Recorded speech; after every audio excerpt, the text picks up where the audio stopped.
Hi guys, this is Leela. Welcome to my channel Leela WebDev. In this video, we will try to do the Jenkins CI/CD deployment using the volume mount in our Docker host machine. Let's try to do it so that you will have a real-time practical example about this Jenkins deployment. So what I will try to do here. So first of all, we will need to understand what the architecture or the plan I am trying to do it so that you can have a clear idea about this one. So first of all, this is our Docker host machine. Let's assume. Okay, I will give you a just brief overview. Already you people know if you are following my Docker series.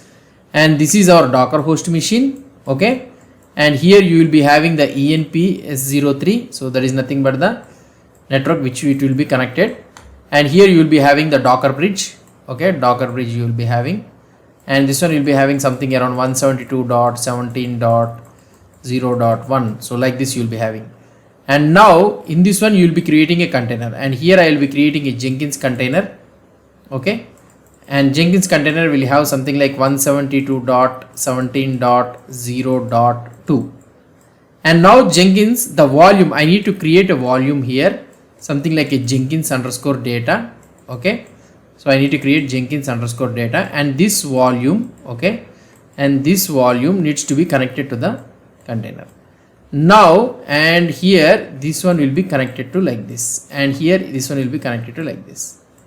So now if here outside this one, if you want to connect to the container, means we cannot connect to this one, as you already know. So what do you need to do? So here I need to do the port forwarding. Okay, the port which is available here, that is nothing but 8080 port, and we need to connect it to the 8090 port. Okay, so that whenever you want to access it with the outside, so that will be connected.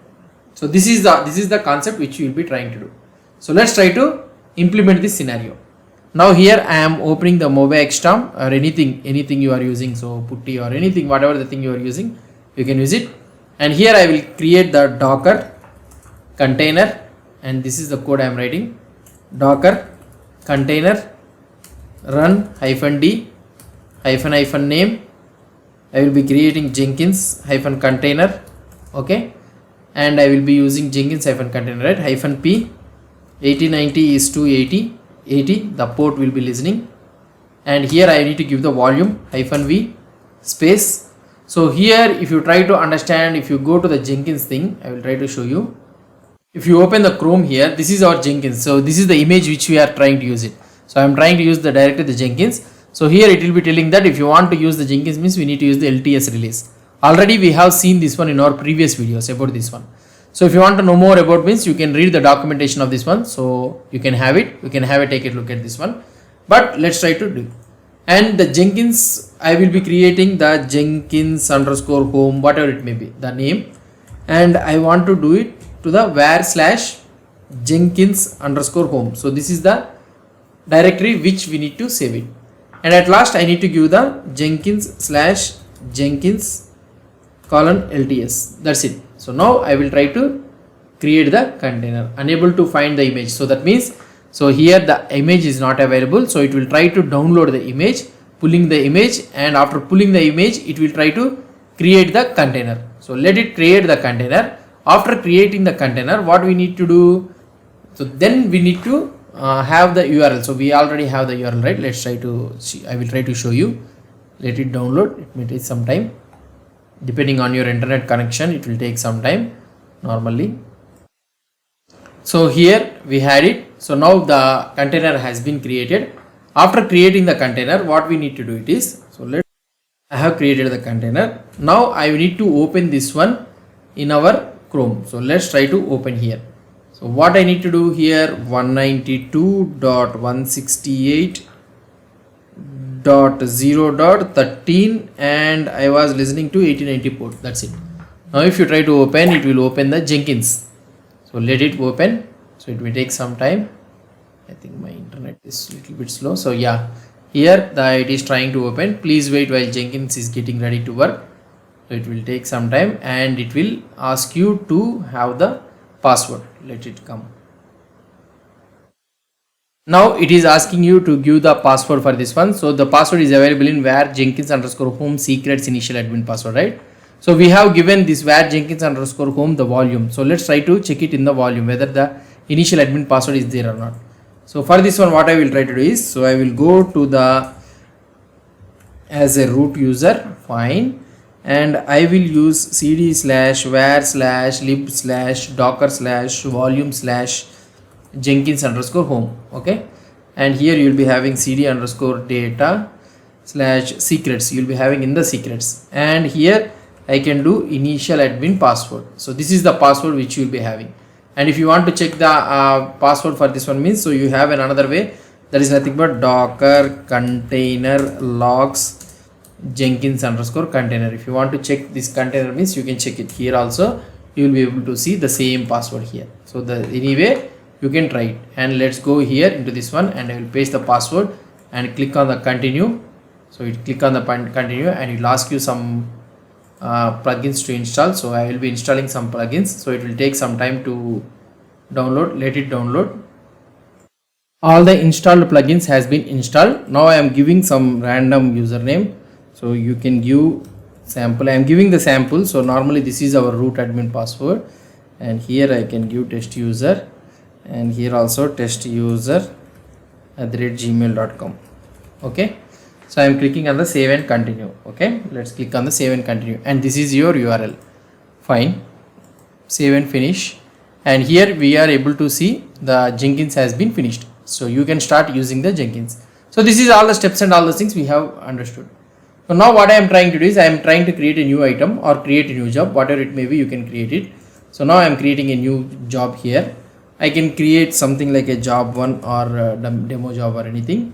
So I am taking the freestyle project. So don't worry about these all the things. So if you don't know about this one, so not a problem. And here what I will try to do it is, I am creating a new freestyle project. Okay. So now let's see.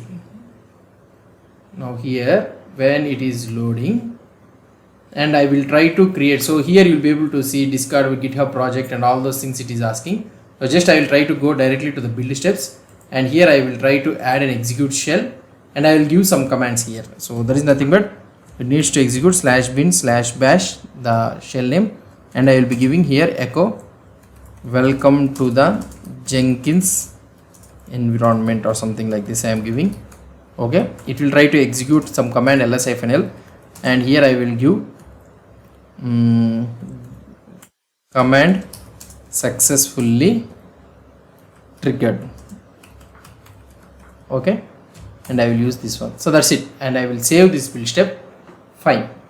So now I have saved this build step. Now if I want to run this build means, so what I need to do, so I can click on this one, build now. If I click on this build now, automatically the build will be running. If you try to check it here, so did I click on the build job or not? Let's try to click it again. I have run. Yeah, now it is building. So let's try to see whether it is building or not. Yeah, here the first build job has been completed, and if I click on this build job, and you will be able to see the console output, and in this console output you will be able to see this is the welcome to the Jenkins environment, and the total files or directories it has found is 0, and last the echo command successfully triggered. So that means the build has successfully completed. Now what I will try to do it is, here I will try to build some 4 times. So now first time is completed, second time also I have built it, and third time also I am building it. Okay, so it has been built, and here you will be able to see, sorry, yeah, so here I will be building again. So here we are able to see the 4 times the build has been run. So now the 4 builds has been run, right? So now let's try to keep it apart. Now what I will try to do it is, so I will go here and I will delete this container, docker container rm-f Jenkins-container. I am deleting this container. So that means the container has been deleted. Now will the data, whichever the build command and the build environment, the job I have created and the build that has been done and the login username and password what I have did, will that data be lost? It will not be lost. Why? Because the volume which we have created is still existing here, Jenkins_home. Then what I need to do here, just if we create a container and we attach that volume to that one, automatically it will be running. So here if you try to check it, we are not able to get it. So here I will use something like Jenkins-container -p 8090 port should be listening to 8080 port, and -v Jenkins underscore home. So that is the Jenkins underscore home, and it should be targeted to var slash Jenkins underscore home, and we need to give Jenkins slash Jenkins colon LTS. That's it. Now if I try to click enter, that's it. Now I will try to refresh the same page again. So I will refresh the same page again. So what will happen? Will this job and all those things, will it remain or not? Let's try to see. So now it is telling again please wait, but what it will try to do is it will show you the login admin login password. It will ask you for the login thing. So let's try to wait for some time. It will ask you why, because the data is already existing in that one. So it will check it for that one.